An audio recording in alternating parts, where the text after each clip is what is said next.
अज्ञानता से बड़ा कोई प्रेत नहीं, अज्ञानता से बड़ा कोई शैतान नहीं, कोई राक्षस नहीं। और ज्ञान आ जाए तो वही एक अच्छा इंसान बन जाता है, मनुष्य बन जाता है।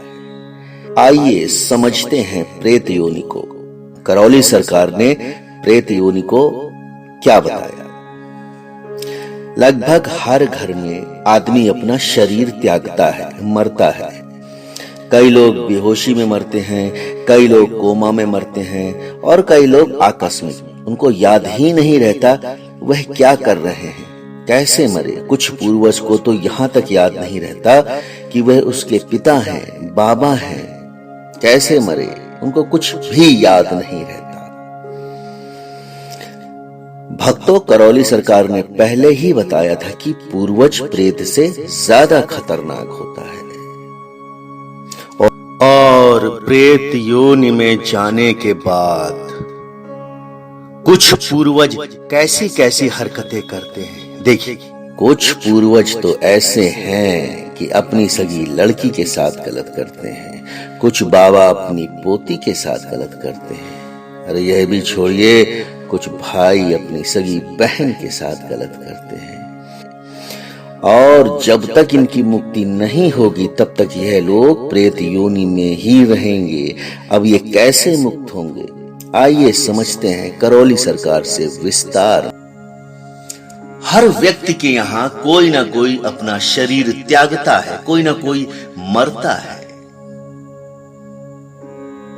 अब जिस पूर्वज ने अपना शरीर त्यागा है वह रहेगा कहां?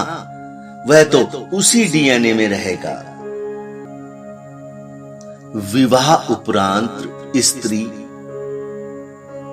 दूसरी ब्लड लाइन से जुड़ जाती है, वह लड़का भी दूसरी ब्लड लाइन से जुड़ जाता है। अब यह blood line cross blood line कहलाती है। और शादी के बाद सबसे बड़ा संकट नव दंपति पर आता है जिसकी नई नई शादी हुई है। यह भी करौली सरकार ने साफ किया, इसको भी समझना बहुत ही जरूरी है। ये जो प्रेत और पूर्वज का चक्कर है,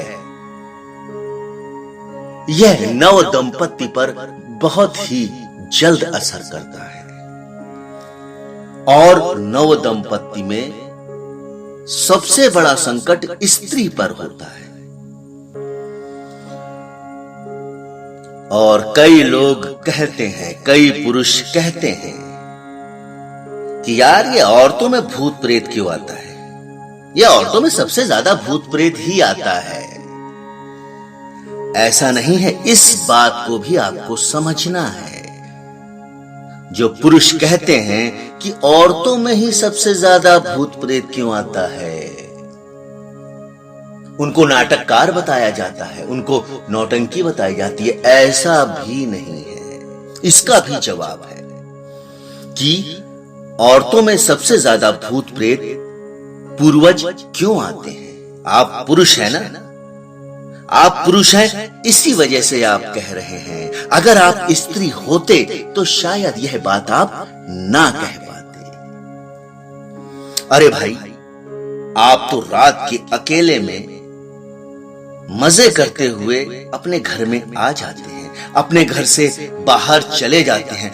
मैं आपसे पूछना चाहता हूं, क्या आप रात के अंधेरे में, रात के सन्नाटे में अपनी मां, बेटी, बहू को अकेले भेजना चाहेंगे? अकेले जाने के लिए कहेंगे?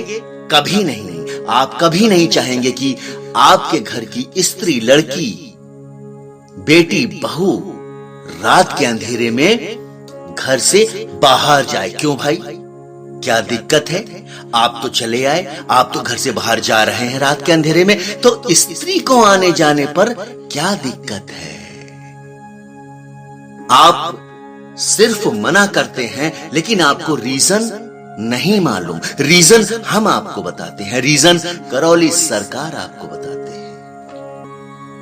क्योंकि जब आदमी अपना शरीर त्यागता है, जब व्यक्ति मरता है तो उसके अंदर का शैतान राक्षस जिंदा रहता है।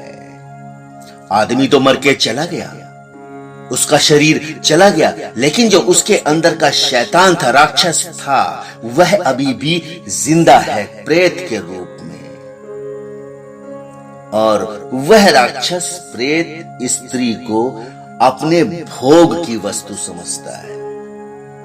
वह जो शैतान था, राक्षस था, वह स्त्री को अपने भोग की वस्तु समझता है। इसलिए स्त्रियों पर सबसे ज्यादा प्रेत और पूर्वज आते हैं। रोज ही ऐसे केस को करौली सरकार दरबार में हल किया जाता है।